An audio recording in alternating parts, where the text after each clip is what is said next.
the main thing is to keep doing it, to keep yourself in the chair, writing the story or the poem or the play. I think the problem is that people give up too easily. Another important thing is support and stimulation. Some people get this by taking creative writing classes.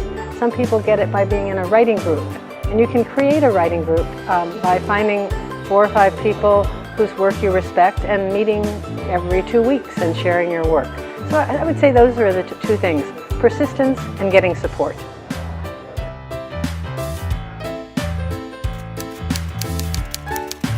Various ways in which we can think of space. There's no one to stop you, there's no limits to your creativity, and who knows, every great flame once had a spark. So if you fan that enough, you would also become popular someday.